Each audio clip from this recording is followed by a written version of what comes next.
Double ಕಾ ಗ್ಯಾಸಮಿ ಭಾಗ 2. ರಾತ್ರಿ ಭಿಕ್ಷುಕರ ಬಿಡಾರದಲ್ಲಿ ನಿನ್ನೆಕ್ಕಿಂತ ಇವತ್ತು ಚಂದ್ರ ಸ್ವಲ್ಪ ಜಾಸ್ತಿನೇ ರೌಂಡ್ ಆಗಿದ್ದ. ಅರ್ಧ ಎದ್ದು ಅರ್ಧ ಬಿದ್ದಿರೋ ಕಂಬಕ್ಕೆ ಒರ್ಗಿ ಕೂತ್ಕೊಂಡು ರೌಂಡ್ ಆಗಿರೋ ಚಂದ್ರನ್ನ ನೋಡ್ತಿದ್ದಾನೆ ಡಬಲ್ ಕಾ ಗ್ಯಾಸಮಿ. ಸ್ವಲ್ಪ ಹೊತ್ತಲ್ಲೇ ಕಾಗೆ ಏನೋ ಬಂತು. ಆದ್ರೆ ಕೆದರಿದ ಕೂದಲು, ಹರಕ್ಲು ಸೀರೆ, ಮಾಸಿದ ಮುಖದ ಹಳೆ ಹೆಂಗಸು ಊಟದ ತಟ್ಟೆ ಇಟ್ಕೊಂಡು ಬರಲಿಲ್ಲ. ಅದೇ ಹಿಂದಿನ ರಾತ್ರಿ ಪಂಚಾಯಿತಿ ಇನ್ನೂ ಮುಗ್ದಿರ್ಲಿಲ್ಲ. ತಲೆಮಾಸಿದ ಯಜಮಾನ ಬರ್ತಾ ಒಬ್ಬನೇ ಬಂದಿರಲಿಲ್ಲ. 4 ಮಂದಿ ತೈನಾತಿನ ಕಟ್ಕೊಂಡು ಬಂದಿದ್ದ. ತೈನಾತಿಗಳು ಅಣ್ಣಂಗೆ ಬರುತ್ತೆ ಅಂತ ಒಂದು ದೊಡ್ಡ ಬ್ಯಾಟ್ರಿ ಬೆಳಕಿನ ದೀಪನ ಹೊತ್ಕೊಂಡು ತಂದಿದ್ರು. ಇವರು ಬರುವಷ್ಟರಲ್ಲಾಗಲೇ ಬಿಡಾರದ ಗಲಾಟೆ ಶುರುವಾಗಿ ಕೈ ಕಾಲ್ವರೆಗೂ ಬಂದ್ಬಿಟ್ಟಿತ್ತು. ತಲೆಮಾಸಿದ ಯಜಮಾನ ಮತ್ತೊಂದು ತೈನಾತಿಗಳು ಬರ್ತಿದ್ದ ಹಾಗೆ ಬಿಡಾರ ಹಂಗಂಗೆ ತಣ್ಣಗಾಗುತ್ತೆ.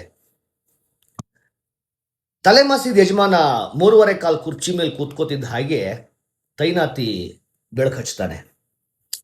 ಯಜಮಾನ ಕಪ್ಪೆದ್ದಿರೋ ತುಟಿ ಮಧ್ಯೆ ಮೊದಲೇ ಅರ್ಧ ಸುಟ್ಟಿರೋ ಸುಟ್ಟ ಏರಿಸ್ತಿದ್ದ ಹಾಗೆ ಬಗ್ಲಿನ ತೈನಾತಿ ಕಿಡಿಡ್ತಾನೆ. ದಮ್ ಒಳಕ್ ಹೋಗಿ ಕಪ್ಪದ ಗಡ್ಡೆ ಅಲ್ಲಾಡ್ತಿದ್ದ ಹಾಗೆ ತಲೆಮಾಸಿದ ಯಜಮಾನ ಕ್ಯಾಕಸಿ ತುಪಕ್ ಅಂತ ಹೋಗುದು. ಅಂದ್ರೆ ವಿಷಯ ಇನ್ನೂ ಬಗೆಹರಿದಿಲ್ಲ. ಸರಿ ಎಂಟ ಇವತ್ತದ ಮಾತ್ರ ಅಲ್ಲ, 3 ದಿನದ ಸೇರಿಸಿ ವಸೂಲಿ ಮಾಡು. ತೈನಾತಿ ಎಂಟ ಸುಲಿಗೆ ವಸೂಲಾತಿಗೆ ಎಳಿತಿದ್ದ ಹಾಗೆ ಕೆದರಿದ ಕೂದಲು, ಹರಕ್ಲಿ ಸೀರೆ, ಹಳೆ ಹೆಂಗಸು, ಅಯ್ಯೋ ನಮ್ ತಾವಕ್ಕೆ ಏನಕ್ಕೆ ಬರ್ತೀರಾ? ಆ ಮುಂಡೆ ಮಾವನ್ ತಾವಕ್ಕೆ ಹೋಗಿ ನಮ್ ತಾವ್ ಏನೈತೆ ಅಂತ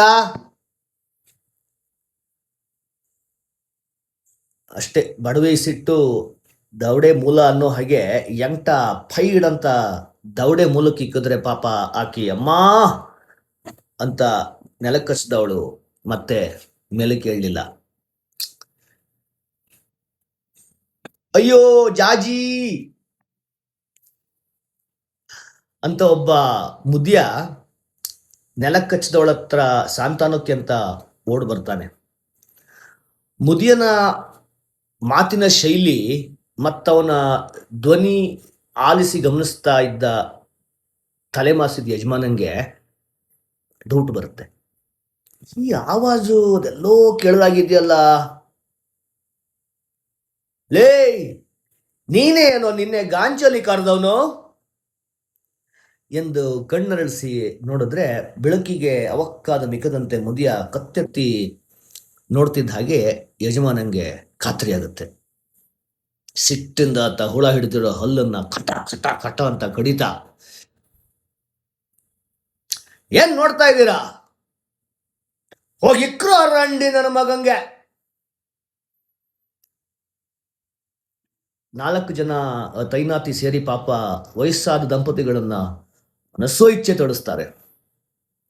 ಕೋಪ ಉಕ್ಕಿ ಹರಿತಿದೆ. ಆದರೆ ಇಡೀ ಬಿಡಾರ ಏನು ಮಾಡಕ್ಕಾಗದೆ ನೋಡ್ಕೊಂಡು ಸುಮ್ಮನೆ ನಿಂತಿದೆ. ಜಾಜಿ ಮತ್ತವಳು ಮುದಿ ಗಂಡ ನೋವಿಂದ ಚೀರ್ತಾ ಇದ್ರು. ಪಾಳು ಬಿದ್ದಿರೋ ಬಿಡಾರ ಮಾತ್ರ ಆ ನೋವಿನ ಆರ್ತನಾದನ ತನ್ನಿಂದ ಆಚೆ ಬಿಟ್ಟಿರ್ಲಿಲ್ಲ. ಮೇಲ್ಗಡೆ ಆಕಾಶದಲ್ಲಿ ರೌಂಡ್ ಆಗಿರೋ ಚಂದ್ರಂಗೆ ಕೇಳಿಸ್ತೋ ಇಲ್ವೋ ಗೊತ್ತಿಲ್ಲ, ಆತನು ನೋಡ್ಕೊಂಡು ಸುಮ್ಮನಿದ್ದ. ಇಷ್ಟಾದ್ರೂ ಯಾರಿಗೋ ಈ ಸನ್ನಿವೇಶನ ನೋಡ್ಕೊಂಡು ಸುಮ್ಮನಿರಕ್ಕಾಗ್ಲಿಲ್ಲ ಅನ್ಸುತ್ತೆ. ಅದು ಯಾವ ಮೂಲೆಯಿಂದ ಅಂತ ಗೊತ್ತಾಗ್ಲಿಲ್ಲ. ಕತ್ಲಲ್ಲಿ ಒಂದು ಕಲ್ಲು ತೂರ್ಕೊಂಡು ಸರಿಯಾಗಿ ಬ್ಯಾಟ್ರಿ ದೀಪದ ಗಾಜಿನ ಮೇಲೆ ಬಿದ್ದು ಅದು ಫಡಾರ್ ಅಂತ ಹೊಡೆದು ಹೋಗುತ್ತೆ.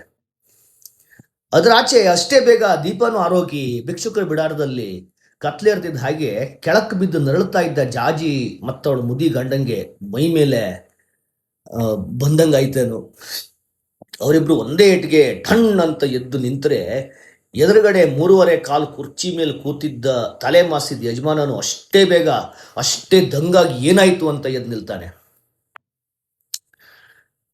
ಭಿಕ್ಷುಕರ ಬಿಡಾರದಲ್ಲಿ 1-2-3 ಗಳಿಗೆ ನಿಶಬ್ದ ಅಷ್ಟೇ. ಜಾಜಿ ಮತ್ತು ಅವಳ ಮುದಿ ಗಂಡನು ಸೇರಿಸಿ ಇಡೀ ಭಿಕ್ಷುಕರ ಸಮೂಹ 4 ಜನ ತೈನಾತಿಗಳ ಮೇಲೆ ಮುಗಿಬಿಡ್ತಾರೆ. ತಲೆಮಾಸಿದ ಯಜಮಾನ ಇನ್ನೂ ದಂಗಿಂದಾಚೆ ಬಿದ್ದಿರಲಿಲ್ಲ. ಅಷ್ಟರಲ್ಲಾಗಲೇ ಮತ್ತೆ ಗಾಳಿಲಿ ಮಚ್ಚೊಂದು ತೂರ್ಕೊಂಡು ಬಂತು. ಕತ್ಲಲ್ಲಿ ಯಾವ ಮೂಲೆಯಿಂದ ಅಂತ ಗೊತ್ತಾಗ್ಲಿಲ್ಲ. ಹೌದಾದ್ರೂ ಮಚ್ಚು ಒಂದು ಮೂಲೆ ಹುಡುಕಿ ತಲೆಮಾಸಿದ ಯಜಮಾನನ ತಲೆ ಮೇಲೆ ಬಂದು ಬೀಳುತ್ತೆ. ಸರಿಯಾಗಿ ಬೈತಲೆ ಭಾಗಕ್ಕೆ ಬಿದ್ದಿತ್ತಾದ್ರಿಂದ ಕರ್ಬೂಜ ಹಣ್ಣಿನ ಥರ ಅವನ ತಲೆ ಇಬ್ಬಾಗ ಆಗಿ 3.25 ಕಾಲು ಕುರ್ಚಿ ಮೇಲೆ ಕೂತ್ಕೊಳ್ಳೋಕ್ಕಿಂತ ಮುಂಚೆನೆ ತಲೆಮಾಸಿದ ಯಜಮಾನನ ಪ್ರಾಣ ಪಕ್ಷಿ ಹಾರೋಗಿರುತ್ತೆ. ತಲೆಮಾಸಿದ ಯಜಮಾನ ನೆಗೆದು ಬಿದ್ದು ನೆಲಕ್ಕಚ್ಚಿದ್ದ ಹಾಗೇನೆ ಇತ್ತ ಭಿಕ್ಷುಕರ ಕೈಲಿ ನಾಯಿಡಿ ಪೇಡಿ ಒದೆ ತಿಂತಿದ್ದ 4 ಜನ ತೈನಾತಿಗಳಿಗೆ ತಲೆ ಮೇಲೆ ಆಕಾಶ ಕಳಚಿ ಬಿದ್ದಂಗೈತೇನೋ. ಅವು ದಿಕ್ಕಾಪಾಲಾಗಿ ಓಡೋಕ್ ಹಿಡಿತವೆ.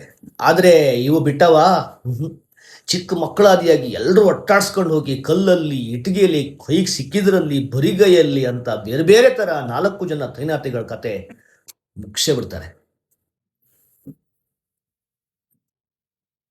ಇಷ್ಟಾದ್ರೂ ಆ ಪಾಳು ಬಿದ್ದಿರೋ ಬಿಡಾರ ಅಲ್ಲಾಡ್ಲಿಲ್ಲ. ಇಷ್ಟಾದ್ರೂ ಮೇಲ್ಗಡೆ ಆಕಾಶದಲ್ಲಿ ರೌಂಡ್ ಆಗಿರೋ ಚಂದ್ರನು ತುಟಿ ಪಿಟಕ್ಕನ್ಲಿಲ್ಲ. ಇಷ್ಟಾದ್ಮೇಲೆ ಆದ್ರೂ ಭಿಕ್ಷುಕರು ಸಮೂಹ ಸುಮ್ಮನಾಯ್ತಾ? ಕೆದರಿದು ಕೂದಲು, ಹರಕಲು ಸೀರೆ, ಮಾಸಿದ ಮುಖದ ಹಳೆ ಹಿಂಗ್ಸು ಜಾಜಿ ಹಿಂದಕ್ಕೆ ತಿರುಗಿ ಹೂಂಕರ್ಸಿ ಮುಂದಕ್ಕೆ ಹೆಜ್ಜೆ ಇಟ್ಟು, ಇಷ್ಟಕ್ಕೆಲ್ಲ ಆ ಮೊಂಡೆ ಮಗ ಮತ್ತೊಂದು ಕಾಗೇನೆ ಕಾರಣ. ಇವತ್ತು ರಾತ್ರಿನೇ ಅವೆರಡನ್ನು ಮುಗಿಸ್ಬಿಡೋಣ. ಜಾಜಿ ಗಂಡ ಮುದಿಯಂಗೆ ರಾತ್ರಿ ಕಳೆದು ಹಗಲು ಮೂಡೋ ಗ್ಯಾಪಲ್ಲಿ ಮೈಗೆ ಹೊಸ ಚೈತನ್ಯ ಬಂದಂಗಾಗಿ ಆತ ಸೆಟದು ನಿಂತು ಕೊನೆ ಕ್ಷಣದ ಖೂನಿಗೆ ಅಂತ ಸಜ್ಜಾಗ್ತಾನೆ. ಅಷ್ಟು ಜನ ನಿಶಬ್ದವಾಗಿ ಆಸಾಮಿ ಮತ್ತವನು ಕಾಗೆ ಇದ್ ಕಡೆ ಹೊರಡ್ತಾರೆ. ನೋಡಿದ್ರೆ ಅಷ್ಟು ದೂರದಲ್ಲಿ ಆಸಾಮಿ ಅರ್ಧ ಎದ್ದು ಅರ್ಧ ಬಿದ್ದಿರೋ ಕಂಬಕ್ಕೆ ಒರಗಿ ಕೂತ್ಕೊಂಡು ಮೇಲ್ಗಡೆ ರೌಂಡ್ ಆಗಿರೋ ಚಂದ್ರನ ನೋಡ್ತಾ ಇದ್ದಾನೆ. ಸುತ್ತಮುತ್ತಲೆಲ್ಲೂ ಕಾಕಿ ಕಾಣೆ. ಇದೇ ಸರಿಯಾದ ಸಮಯ ಅನ್ಕೊಂಡು ಜಾಜಿ ತನ್ನ ಗಂಡನ ಪುಸ್ಲಾಯಿಸಿ ಮುಂದಕ್ಕೆ ತಳ್ತಾಳೆ. ಮೈಗೇರದಂತ ಹೊಸ ಚೈತನ್ಯಕ್ಕೆ ಕೈಲಿ ಅಹಂಕಾರದ ದೊಣ್ಣೆ ಹಿಡಿದು ಮುದಿಯ ಮುನ್ನೆಜ್ಜೆ ಇಟ್ಟು ಮುಂದಕ್ಕೆ ಹೊರಟ. ಇಷ್ಟಾಗ್ತಿದ್ರು ತನಗೂ ಅದಕ್ಕೂ ಯಾವುದೇ ಸಂಬಂಧ ಇಲ್ದಂಗೆ ಆಸಾಮಿ ಚಂದ್ರ ನೋಡ್ತಾ ಸುಮ್ಮನೆ ಕೂತಿದ್ದಾನೆ. ಮುದಿಯ ಮತ್ತೆ ತಡ ಮಾಡಲಿಲ್ಲ. 5 ಹೆಜ್ಜೆ ಮೇಲೆ 2 ಹೆಜ್ಜೆ ಇಟ್ಟು ಅಹಂಕಾರದ ದೊಣ್ಣೆ ಬೀಸ್ತು ಏಟಿಗೆ ತಲೆ ಒಡಿಲೇಬೇಕು. ಮುದಿಯಂದು 2 ಹೆಜ್ಜೆ, 6ನೇ ಹೆಜ್ಜೆ ಮೇಲೆ ದೊಣ್ಣೆ ಎತ್ತಿ ಇನ್ನೇನು ಹುಚ್ಚು ಅಹಂಕಾರನ ಮೆರಿಬೇಕು. ಅಷ್ಟರಲ್ಲಿ ಅದೆಲ್ಲಿತ್ತೋ ಗೊತ್ತಿಲ್ಲ, ಕಾಗೆ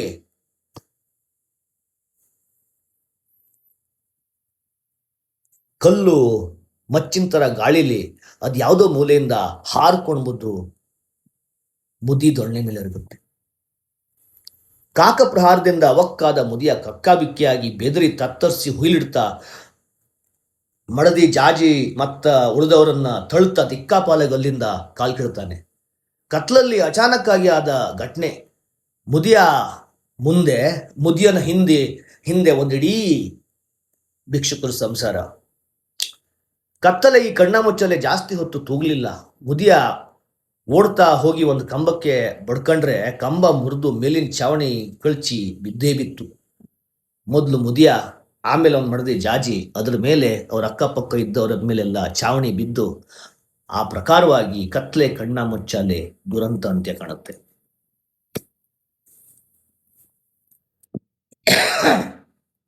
ಅರಳಿ ಬಾಳಿ ಬದುಕಬೇಕಾಗಿದ್ದ ಹೂವ ಜಾಜಿ ಮುದುಡಿ ಮಣ್ಣಾಗ್ತಾ ಆಗಷ್ಟೇ ಮೈಗೆ ಚೈತನ್ಯ ಅಂಟಿಸ್ಕೊಂಡಿದ್ದ ಎಳೆ ಮುದಿಯನ್ನು ಎಳ್ಕೊಂಡು ಮಣ್ಣಾಗ್ತಾಳೆ.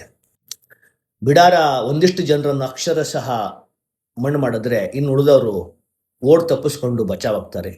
ಇಷ್ಟಾದರೂ ಆಸಾಮಿ ಕೂತಲ್ಲಿಂದ ಅಲ್ಲಾಡ್ಲಿಲ್ಲ. ಆತ ರೌಂಡ್ ಆಗಿರೋ ಚಂದ್ರನ್ನ ಅದಿನ್ನೆಷ್ಟು ರೌಂಡ್ ಆಗುತ್ತೆ ಅನ್ನೋ ಪರಧ್ಯಾನದಲ್ಲಿ ತಲ್ಲೀನ. ಆದರೆ ಕಾಕಿ ಸುಮ್ಮನಿರುತ್ತೆ. ಮತ್ತೆ ಕಾಂಕ್ರೀಟ್ ಕಂಬದ ಮೇಲೆ ಪ್ರತ್ಯಕ್ಷ ಆಗಿ ಕಾ ಕಾ ಕಾ ಕಾ ಅನ್ನೋಕೆ ಹಿಡಿಯುತ್ತೆ.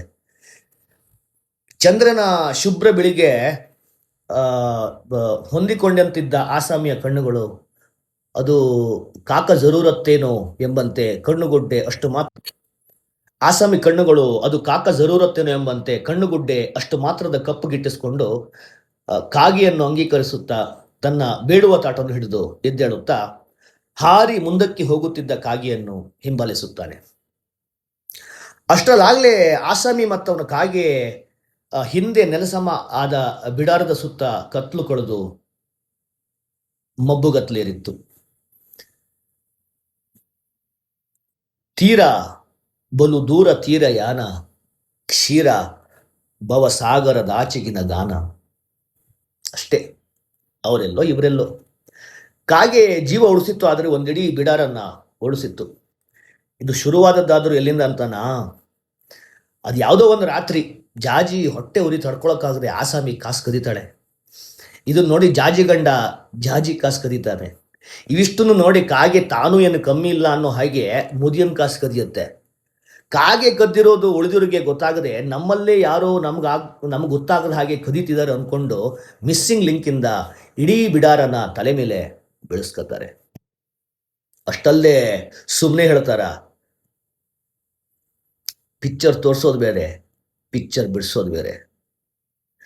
ಆ ಪ್ರಕಾರವಾಗಿ ಕಾಗೆ ಒಂದಿಡೀ ಬಿಡಾರದ ಪಿಕ್ಚರ್ ಬಿಡಿಸ್ಬಿಟ್ಟಿತ್ತು. ಮಾತಲ್ಲಿ ನೋಡಿ ಗೊತ್ತೇ ಆಗಲಿಲ್ಲ. ಕಾಗೆ ಹಾಡ್ಕೊಂಡು ಆಸಾಮಿ ಹಿಂಬಾಲಿಸ್ಕೊಂಡು ಹೆಜ್ಜೆ ಮೇಲೆ ಹೆಜ್ಜೆ ಇಟ್ಟು ತುಂಬ ಹೊತ್ತಾಗಿತ್ತು. ಕಾಗೆ ಹಾರೋದು ನಿಲ್ಲಿಸಿತ್ತು, ಆಸಾಮಿ ನಡೆಯೋದು ನಿಲ್ಲಿಸಿದ್ದ. ಅಷ್ಟರಲ್ಲಾಗಲೇ ಕಾಗೆ ಆಸಾಮಿನ ತನ್ನ ಬೀಡಿಗೆ ಕರ್ಕೊಂಡು ಬಂದಿತ್ತು. ಅಲ್ಲೂ ಒಂದು ಕುಟುಂಬ, ಆದರೆ ಅಲ್ಲೂ ಒಂದು ಕಂಬ, ಆದರೆ ಅದು ಕರೆಂಟದು. ಕೂತ್ಕೊಂಡು ಕಾ ಕಾ ಕಾ ಕಾ ಅಂದರೆ ಆಸಾಮಿಗೆ ಅದು ಯಾರಿಗೆ ಮತ್ತೆ ಯಾಕೆ ಅಂತ ಮೊದಲು ಗೊತ್ತಾಗ್ಲಿಲ್ಲ. ಹೌದಾದರೂ ಅವನು ಆ ಕಿರುಗೊಂದ್ಲ ಅದಷ್ಟೇ ಬೇಗ ತೀರುತ್ತೆ. ಇನ್ನೊಂದು ಕಾಗೆ ಹಾಡ್ಕೊಂಡು ಬಂದು ಕಳ್ಳ ಕಾಗೆ ಪಕ್ಕ ಕೂತ್ಕೊಂಡು ಕಾ ಕಾ ಕಾ ಕಾ ಅನ್ನೋ ಹಿಡಿಯುತ್ತೆ. ಅದು ಕೂಗಿ ಕತ್ತಾಡ್ಸಿದ ರೀತಿ ನೋಡಿನೇ ಆಸಾಮಿಗೆ ಗೊತ್ತಾಗೋಗಿತ್ತು ಅದು ಹೆಣ್ಕಾಗಿ ಅಂತ. ಅಷ್ಟರಲ್ಲಾಗಲೇ ಆಸಾಮಿಗೆ ಇದು ಗೊತ್ತಾಗೋಗಿತ್ತು, ಆ ಕಾಕ ಸಂಸಾರದ್ದು ಅದೇನೋ ಮಸ್ಲತ್ತಿದೆ ಅಂತ. ಹೆಣ್ಕಾಗೆ ಆಸಾಮಿ ದೂರಗಾಮಿ ಯೋಚನೆ ಸುಳ್ಳು ಮಾಡಲಿಲ್ಲ. ಸಂಸಾರದಲ್ಲಿ ಉಂಡಾದ್ಮೇಲೆ ತಾನೇ ಉಚ್ಚೆ ಹೇಲು ವಾಂತಿ ತೇಗು ಹೂಸು ಎಲ್ಲ. ಹೆಣ್ಕಾಗೆ ಕರೆಂಟ್ ಕಂಬದ ಮೇಲಿಂದ ಹಾರಿಳಿದು ಕಂಬದ ಪಕ್ಕ ಪೊದೆ ಹತ್ರಕ್ಕೆ ಹೋಗಿ ಆಸಾಮಿ ಕಡೆ ನೋಡಿಕೊಂಡು ಕಾ ಕಾ ಕಾ ಕಾ ಅನ್ನುತ್ತೆ.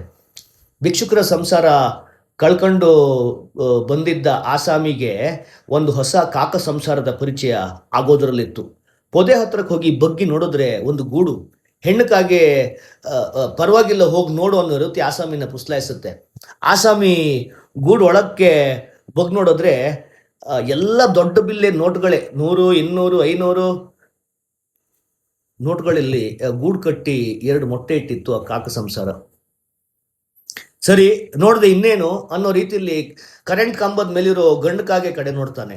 ಅದು ಕಾ ಕಾ ಕಾ ಕಾ ಅಂದರೆ ಆಸಾಮಿಗೆ ಮುಂದಿದ್ದು ಅರ್ಥ ಆಗಿ ಗೂಡಿನ ಪಕ್ಕ ಇರೋ ಚರ್ಮದ ಚೀಲ ಕೈಗೆತ್ಕೊಂಡು ನೋಟಿನ ಗೂಡಲ್ಲಿರೋ 2 ಮೊಟ್ಟೆ ಎತ್ತಿ ಚೀಲಕ್ಕೆ ಹಾಕ್ಕೊಂಡು ಚೀಲನ ಕುತ್ತಿಗೆಗೆ ಏರಿಸ್ಕೊಂಡು ಎದ್ದು ನಿಂತು 3 ಸೂರ್ಯನ ಕಡೆ ಮುಖ ಮಾಡಿ ಸಾಯಿರಾಮ್ ಅಂತ ಅನ್ಕೊಂಡು ಆಸಾಮಿ ಮುಂದಕ್ಕೆ ಹೆಜ್ಜೆ ಇಟ್ಟರೆ ಅವನ ಎದುರಿಗೆ ಬೃಹದಾಕಾರವಾಗಿ ಬೆಳೆದಂಥ ಒಂದು ದಟ್ಟ ಕಾಡು. ಇನ್ನೇನು ಅವನು ಕಾಡೊಳಕ್ಕೆ ಪ್ರವೇಶ ಆಗಬೇಕು ಅಷ್ಟರಲ್ಲಿ 2 ಕಾಗೆ ಆಸಾಮಿ ಎಡ ಬಲ ಭುಜ ಹಾರಿ ಬಂದು ಕೂತ್ಕೋತವೆ. ಆ ಪ್ರಕಾರವಾಗಿ ಅವನು ಡಬಲ್ ಕಾಗೆ ಆಸಾಮಿ ಆಗ್ತಾನೆ. ಆ ಪ್ರಕಾರವಾಗಿ ಅವನು ಆ ಕಾಕ ಸಂಸಾರವನ್ನು ನಾಡಿಂದ ಕಾಡಿಗೆ ವರ್ಗಾಯಿಸಿ ಬೃಹದಾಕಾರವಾಗಿ ಬೆಳೆದಂಥ ಒಂದು ಮರದ ಪೊಟ್ರೆಯಲ್ಲಿ 2 ಮೊಟ್ಟೆ ಇಟ್ಟು ಕಾಕ ದಂಪತಿನ ಗೃಹ ಪ್ರವೇಶ ಮಾಡಿಸಿ ಕಾಡಲ್ಲಿ ಕತ್ಲಲ್ಲಿ ಕಳೆದೇ ಹೋಗ್ತಾನೆ ಡಬಲ್ ಕಾಗೆ ಆಸಾಮಿ. Thank you. Lord out Natha.